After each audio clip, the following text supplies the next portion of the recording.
On Christmas Eve, many years ago, I lay quietly in my bed. I did not rustle the sheets. I breathed slowly and silently.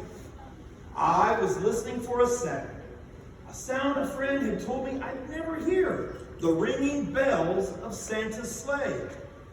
"There's no Santa," my friends insisted.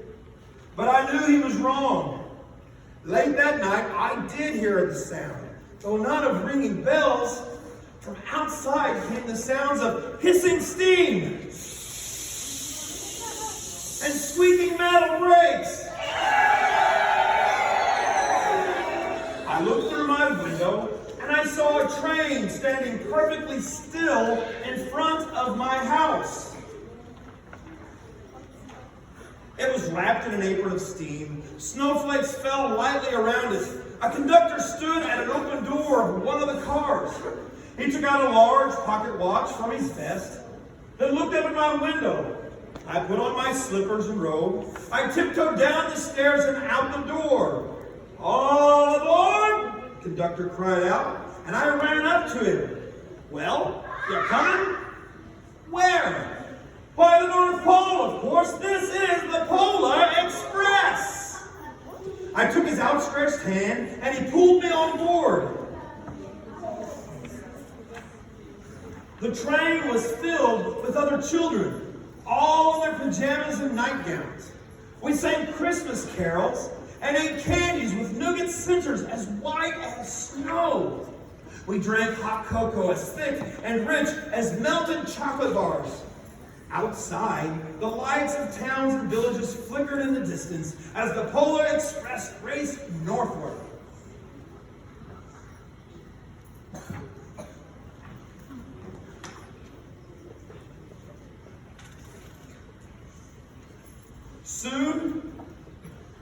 Soon there were no more lights to be seen. We traveled through cold, dark forests where lean wolves roamed and white-tailed rabbits hid from our train as it thundered through the quiet wilderness. I see the wolves. The mountains turned to hills, and the hills to snow-covered plains. We crossed a barren desert of ice. Oh, my mistake. We climbed mountains so high it seemed as if we could scrape the moon. But the Polar Express never slowed down. Faster and faster we ran along, rolling over peaks and through valleys like a car on a roller coaster. The mountains turned to hills and the hills to snow-covered plains. We crossed a barren desert of ice, the great polar ice cap. Lights appeared in the distance. They looked like lights of a strange ocean liner sailing on a frozen sea. "There is the North Pole," said the conductor. The North Pole. It was a huge city, standing alone at the top of the world, filled with factories where every Christmas toy was made. First we saw no elves. They're gathering at the center of the city, the conductor told us. That is where Santa will give the first gift of Christmas.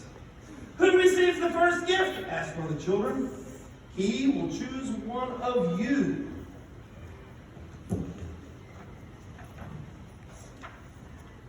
"Look," shouted one of the children, "the elves!"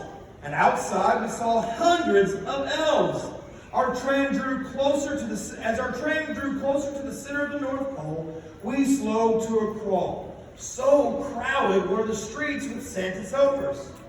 And when the Polar Express could go no farther, we stopped, and the conductor led us outside.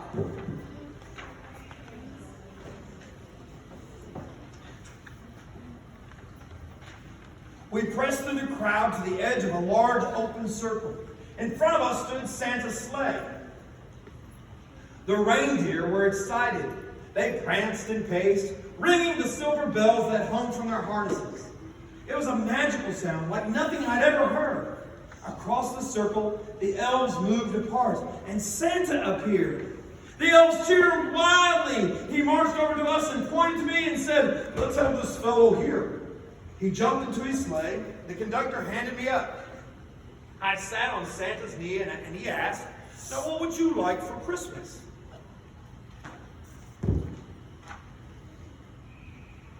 knew I could have any gift I could imagine. But the thing I wanted most for Christmas was not inside Santa's sleigh. I turned off. Oh. But the thing I wanted most was not inside Santa's toy sack. What I wanted more than anything was one silver bell from Santa's sleigh.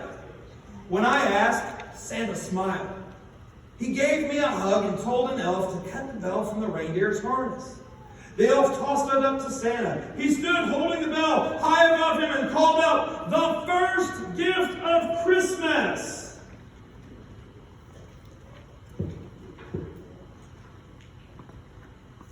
A clock struck midnight. As the elves roared their approval, Santa handed the bell to me, and I put it in my bathrobe pocket.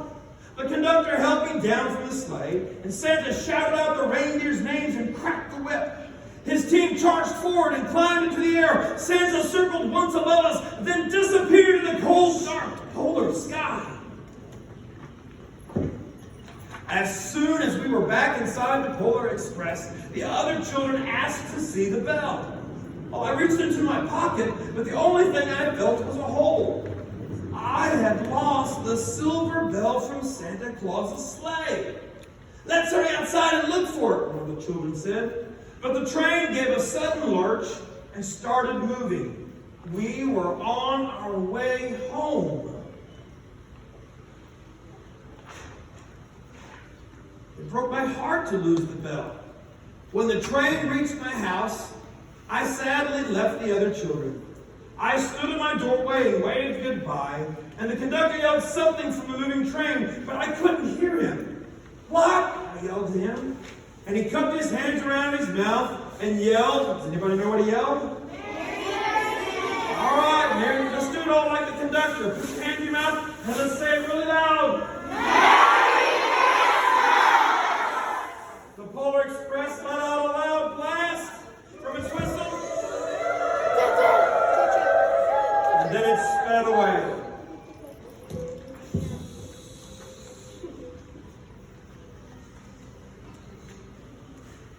On Christmas morning, my little sister Sarah and I opened our presents.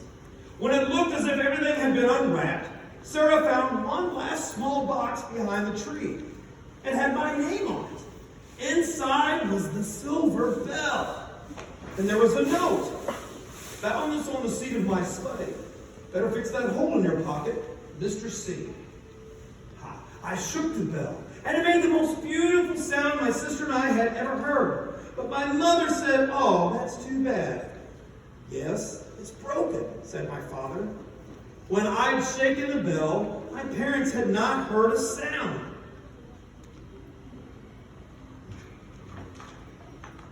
At one time, most of my friends could hear the bell.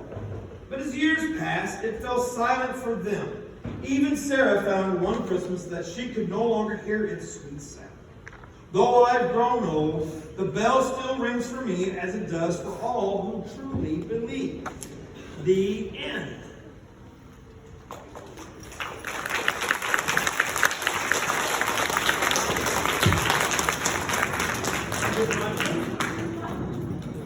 I've got my bell here. It really is here. I've got a lot of pockets. Sorry, this ticker. There it is. Does anybody hear it? Anybody hear the ringing? Really?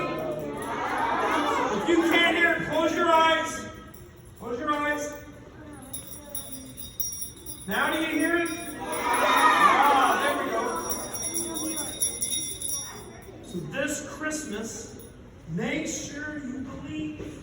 Never stop smiling. Never stop being joyful. Never stop sharing with other people. Christmas is not just about you. It's about the people around you as well.